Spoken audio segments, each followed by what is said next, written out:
Les casques blancs, aussi connus comme la défense civile syrienne, qui se revendiquent comme organisation non gouvernementale impartiale et en campagne pour les Syriens. Mais malgré le nom, les casques blancs n'ont pas été créés par des Syriens, ni ne sortent de la Syrie. James Le Mesurier est consultant pour la politique étrangère du Royaume-Uni et le bureau du Commonwealth. Il est aussi ancien officier de l'armée britannique. Pour quelle raison un consultant en politique étrangère britannique non syrienne établit une ONG dans un pays étranger? Est-ce que les intérêts du peuple syrien lui tiennent vraiment à cœur? Si oui, pourquoi les casques blancs fonctionnent uniquement dans les zones tenues par des terroristes? Pourquoi les casques blancs ont toujours appelé à la mise en œuvre d'une zone d'exclusion aérienne imposée par l'OTAN? Le même genre de zone d'exclusion aérienne qui a détruit la Libye pour des décennies. Une zone d'exclusion aérienne en Syrie ne profiterait qu'à ceux qui cherchent un changement de régime. Et finalement, blesser les Syriens qui sont déjà visés par des sanctions illégales.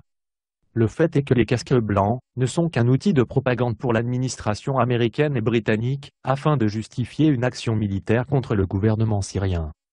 Mais les casques blancs insistent sur le fait d'être impartial et sans armes. Pourtant, voici quelques images qui disent le contraire.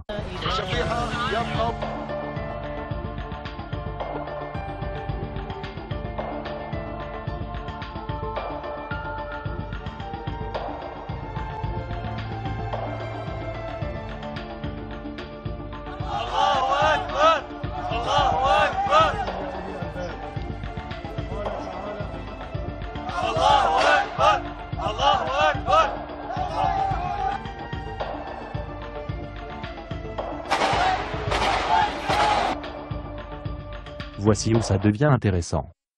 Raed al-Salah dirige actuellement les casques blancs à l'intérieur de la Syrie. Il a été implanté pour accepter un prix pour l'interaction et les lignes des agences d'aide internationales. Mais on lui a refusé son entrée aux États-Unis, son visa ayant été annulé pour des raisons inconnues. Le 27 avril 2016, le porte-parole adjoint américain Mark Toner a été confronté à des journalistes à propos de l'incompatibilité de la Maison-Blanche en ce qui concerne les casques blancs. You commend this group, you're going to continue to support them, and yet you revoked the visa of their leader? That makes zero sense to me. Et puis quand on lui demande qui finance et soutient les casques blancs, Mark répond. Well, I can tell you that we provide through USAID about $23 million in assistance to them.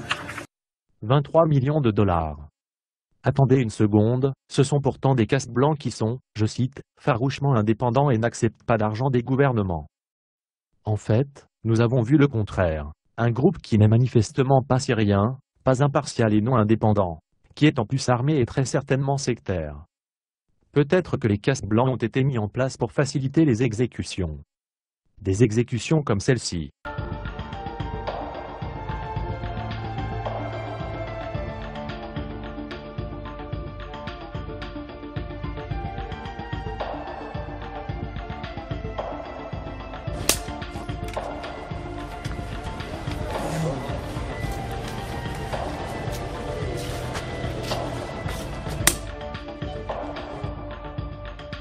Les braves casques blancs sont arrivés en à peine quelques secondes après l'exécution.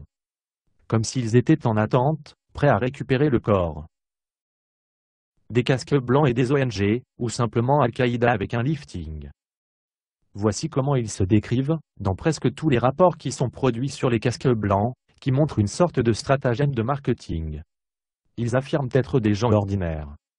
Boulangers, tailleurs, ingénieurs, pharmaciens, peintres, menuisiers et étudiants. Ces phrases seront mises dans chaque article promotionnel.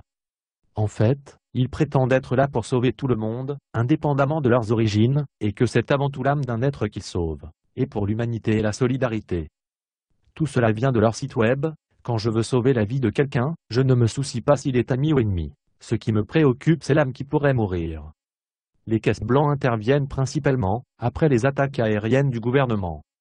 Ils ont bravé les tirs des snipers pour sauver les corps de soldats du gouvernement, afin de leur donner un enterrement approprié. Ils disent qu'ils sont armés et neutres. Ils disent qu'ils sont du peuple et pour le peuple. Et bien sûr, ils disent qu'ils ont parmi eux des femmes, et même des enfants dans leur rang. Oui, la campagne des enfants ressemble à la campagne des chatons de l'ASL, l'armée syrienne libre. Donc, ils sont là pour s'inquiéter des âmes qui risquent de mourir. Mais il y avait une vidéo avec ce monsieur des casques blancs, qui faisaient une démarcation très nette entre corps collectés de leurs propres agents et ceux de l'armée arabe syrienne. Nous recueillons les corps des Chabia, terme qui désigne la milice du régime Assad, et nous les jetons à la poubelle. Il a également continué en disant qu'il a prêté son allégeance aux Moudjahidines, à savoir les groupes terroristes en Syrie. Il a été vu très clairement sur la vidéo disant cela. Il y a aussi une vidéo qui montre comment sont traités les corps collectés des forces gouvernementales syriennes par ces gens.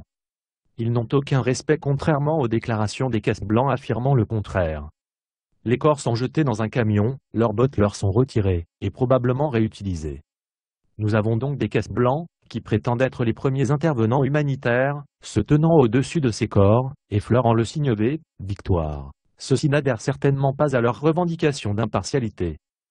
Ici ils ne sont pas impartiaux, ils sont très loin d'être impartials. Je veux dire par cela, que ceci peut être prouvé, maintes et maintes fois, c'est clairement du sectarisme. Ici, les deux opérateurs casques blancs en face de cette foule, tiennent des banderoles appelant à brûler et à dévaster deux villages d'Idlib, Kafra et Onfua, qui ont été sous l'emprise de Harar al-Sham, qui est une autre faction terroriste en Syrie. Ils ont été en état de siège par ces terroristes depuis 2011, et en total état de siège depuis 2015. Plus de 1700 civils syriens ont été bombardés, massacrés par ces terroristes, et ici vous avez les casques blancs qui les soutiennent, et font appel au meurtre, au massacre de ces civils. La raison pour laquelle ils appellent à leur dévastation, est parce que ces villages sont des villages chiites. Si l'on regarde cette image, nous devons nous concentrer sur les deux messieurs de l'avant, et en particulier le gars sur le côté droit, qui porte l'uniforme des casques blancs. Bien sûr, ces gars-là ne sont pas armés. Mais voici un exemple du même type portant un autre uniforme, et il est très clairement armé, posant sur un tank Phénoména. Le même type à nouveau avec un gilet jaune sur le côté gauche, à côté de lui, un autre casque blanc connu, ils sont filmés avec le groupe Al-Nusra, et l'on peut voir des drapeaux d'Al-Qaïda en arrière-plan. C'est le gars à gauche, Muawiya Hassan, Aga. Et ici, encore une fois, il emmène deux soldats de l'armée syrienne vers la mort. La vidéo est terrifiante et pénible à voir. Pour leur famille, ces deux soldats ont été capturés par Al-Nusra, ils ont été traînés dans les rues, ils ont été publiquement humiliés, torturés, et puis, ils ont été exécutés publiquement. Il est donc clair qu'ils méritent un prix Nobel de la paix. Oui, c'est logique. Et aussi dans la voiture, du même événement avec les deux soldats, un autre gars qui ressemble à un autre casque blanc. En fait, les casques blancs sont arrivés quelques minutes avant l'exécution. Je trouve ça un peu bizarre que les premiers intervenants humanitaires soient invités par Al-Nusra à une exécution. Ils observent l'exécution, puis se déplacent juste pour prendre le corps, et le font disparaître. Ils affirment qu'ils vont protester contre les violations des droits humains. Mais, il n'y a jamais eu de déclaration officielle des casques blancs pour protester contre cette exécution, et de nombreuses autres exécutions. Donc, ils méritent clairement un prix Nobel de la paix. Voici Abou Omar al-Souri, et c'est un gentil monsieur comme on peut le voir. Il aime prendre des images en selfie. Fondamentalement, il prend cette photo et il la décrit comme quelque chose qu'il faut montrer à la prostituée qui est Nana Alouche, une journaliste du gouvernement et des médias en Syrie. Ce monsieur est en fait un journaliste qui semble faire beaucoup d'interviews. Et ici, il interviewe l'un des leaders des casques blancs, et vous remarquerez les logos en arrière-plan, et aussi le drapeau de l'armée syrienne libre, le genre de drapeau de terroriste avec les 3 étoiles. Donc, encore une fois, des casques blancs absolument heureux de s'associer avec le terrorisme. Si vous allez actuellement sur la chaîne YouTube d'un gars appelé Sheikh Al-Mohaïsini. Al-Mohaïsini est un religieux financé par Riyad, il a lui-même nommé le juge et le chef de Jaish al-Fatah, qui est une armée de conquête, qui comprend Harar al-Sham et Al-Nusra. Donc, ce gars est probablement l'un des plus puissants exécuteurs testamentaires, il décapite, crucifie, et forme des enfants kamikazes. Il est probablement l'un des plus diaboliques, et lourdement financé. S'il y a un programme que les terroristes tentent d'engager, c'est Al-Mohaïsini qui fait débloquer les fonds pour le financement. Il a recueilli des millions de dollars pour la guerre contre la Syrie. Et voici le même gars, célébrant à nouveau le massacre de soldats de l'armée arabe syrienne.